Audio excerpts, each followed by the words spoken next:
You know, every time I start recording, I'm like, where's my phone?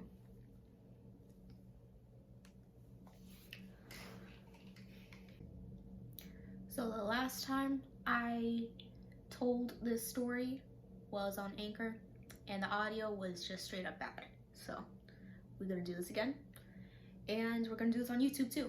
So if you're here for the first time, hi. Well, obviously you'd be here for the first time. This is our first episode, but welcome to From Jersey to Turkey. My name is Safa, and until we get a formal intro that I can create, we're just gonna dive right into it. So today we're gonna start with the why of why did I decide to study abroad to begin with, like how did this idea come into my head. So we're gonna turn the page back to November of 2020. Kind of going through a tough time. Like, you ever have one of those really bad days where it messes up your entire week? It was one of those. So called my best friend, and he wasn't the first person to tell me that. My aunt said this too. He was like, you know, it'd be awesome for you to get on a plane and just not come back.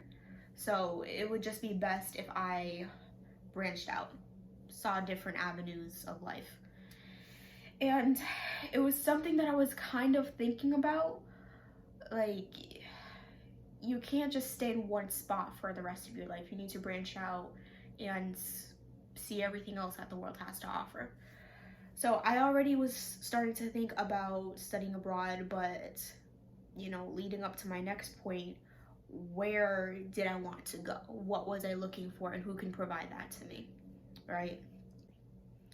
So for context, I'm a political science major. I do plan on going to law school to study international law.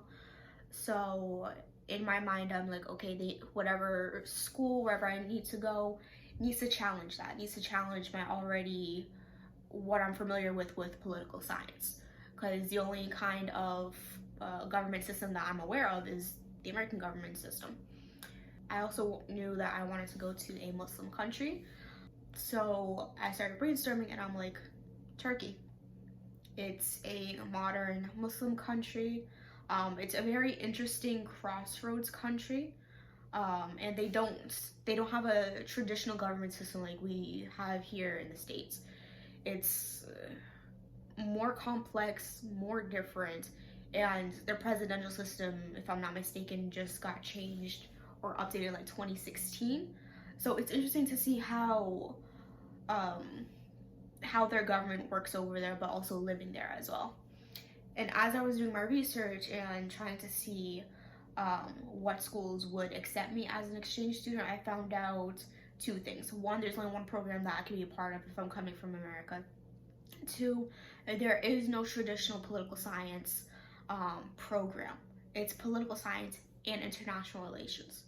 So wherever I'm gonna go in Turkey, I'm going to be studying both, which is a good thing. It broadens my horizons completely. A lot of the places that I was looking at, I looked at their classes and course loads for political science and international relations majors, and I found that they have a lot of classes that I don't have over here. I don't have access to at my home university. So I knew I was gonna get a lot of knowledge from that.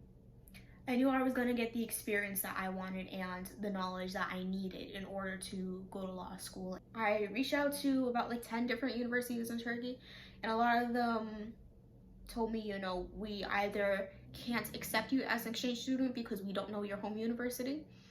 And, you know, if that's the case, your only other option is to become an international student over there, which I wasn't about to do. I just wanted to do a one-off exchange program just for a year, right? And I'll explain why I chose a year later on. But the only other program that was available was the Special Students Program or the Free Movers Program. So the Free Movers Program is basically a one-off exchange between the students and the university abroad. So there's not too much for your home university to do. Most of the work has to be done on your side. So for example, I reached out to them myself, and I said, you know, I want to do an exchange program for an entire year. And they're like, that's fine. Nominate yourself. Typically with other universities, whoever is in charge of the Global Initiatives Department on campus needs to nominate you to that university because they already have some kind of exchange agreement. And a nomination is basically just saying like, hey, I recommend this student for this program. But she's like, you need to do that yourself. So I nominated myself, waited a couple of months for them to send me the application, fill out the application a couple of days in advance. But I remember I was having some issues, some technical issues. Reach out to them and I was like, hey, my transcript is not uploading. And she's like, other students are having that issue. You can email it directly to me. Emailed it, submitted my application, and she goes, thank you for submitting it. You just got accepted though. Like, why are you sending this? And I was like, oh, cool. That was quick. But I was also in a way relieved, because studying abroad is not just a simple application form and then you're done. It's an entire process that you have to go through, and it's not an easy process. So knowing that I've already kind of been accepted was awesome. So later on, but even though she told me in an email that I had already kind of gotten accepted, I couldn't really do anything unless I got that official acceptance letter, because then that's proof to the university that I got accepted to this program. And, you know, there's a couple of things that we now need to do so I can go over there. All right. Now, if I didn't already explain the reason why I chose Bosphorus University for their exchange program, is because one, it's located literally right in the European side of Istanbul, but also right on the Bosphorus River. Two, they're one of the best research institutions in the entire country of Turkey. So I already knew that was the best education possible for my study abroad program and for just my political science program in general, right? And as I'm looking at the classes, their classes are not just political science 101, even though you could take that there. Their professors and their classes is not something that I could have gotten here in the States.